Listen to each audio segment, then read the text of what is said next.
Jai Gurudev, and thank you for joining us today. Today, again, we have with us an art of living expert and an officer of the Vedic Dharma Sansthan to discuss chapter 30th of the Sunder Kand. It's called Ravana sends Prince Aksha from Sunder Kand.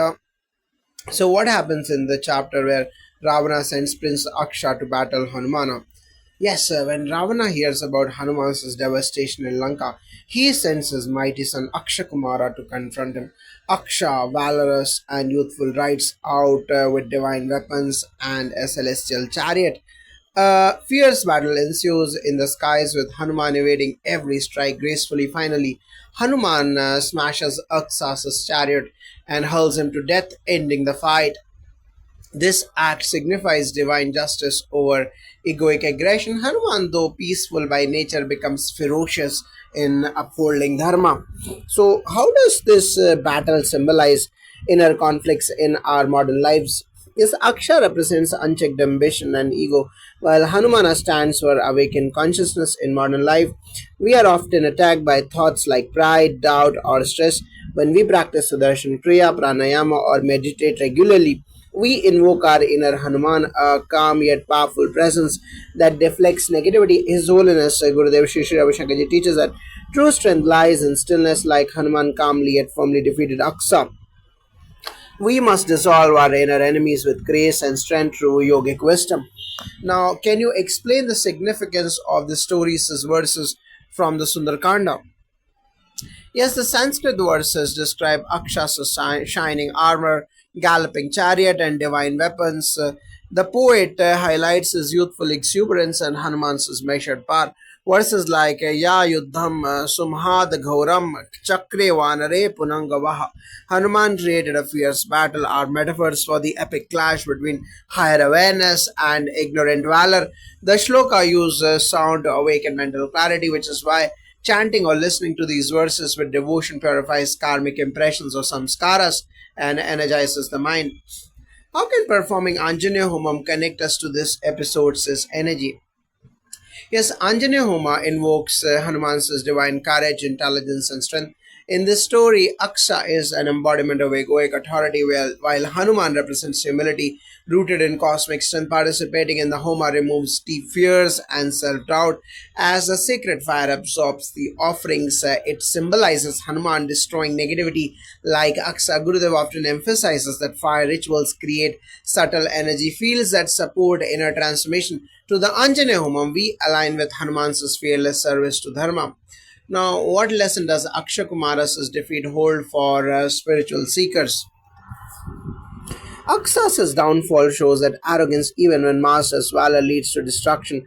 His chariot strength and weapons were useless against Hanuman's unwavering focus and purity of intention for spiritual seekers. This teaches us not to be swayed by youthful pride or superficial achievements. Instead, humility, devotion, and the protection of dharma are key. This mirrors the path of sadhana, where steadiness, not excitement, wins the inner war. So, how does chanting Hanuman Chalisa help integrate this story into our psyche?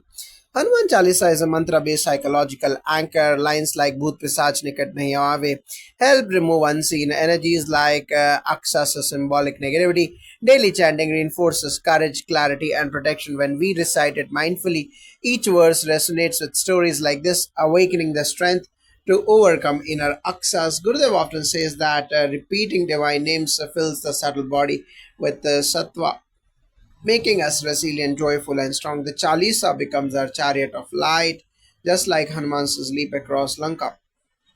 So, how do Art of Living programs prepare one to face life's aksas?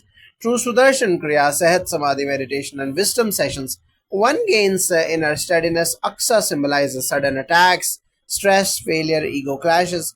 These programs help develop the ability to respond rather than react. When you are grounded through breath and awareness like Hanumana, you can smile through a storm. Gurudev's teachings help us see challenges not as threats but as invitations to rise in strength, just as Hanuman did without aggression or revenge.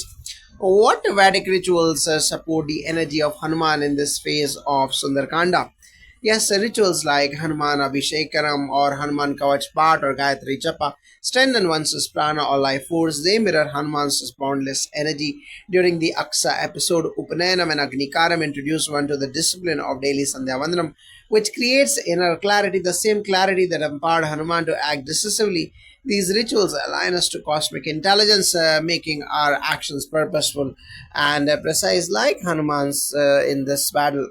Now, what deeper wisdom does His Holiness Gurudev Shri Shri Ravi Shankarji offer in light of this event? Gurudev says you should be like Hanuman, calm in strength and strong in calmness. In this story, Hanuman does not act out of anger but of necessity. Gurudev teaches us to rise above reactions just as Hanuman calculated the threat Aksha posed to Dharma and ended it efficiently. We too can learn to take swift dharmic action without getting emotionally entangled. Meditation creates the space between action and reaction, the mark of true mastery. So, what is your final takeaway for readers of this powerful chapter of Sunder Kand? Yes, this chapter reminds us that ego, no matter how radiant or loyal, stands no chance before unwavering devotion and clarity. Prince Aksa fell not to brute force, but to Hanuman's divine intelligence and purpose. Let us invoke Hanuman within through seva, sadhana, and satsang to handle our challenges. The Sundar Kanda is not just a story, it is a map of our spiritual evolution. And Hanumana is a bridge between struggle and liberation. Jai Gurudev.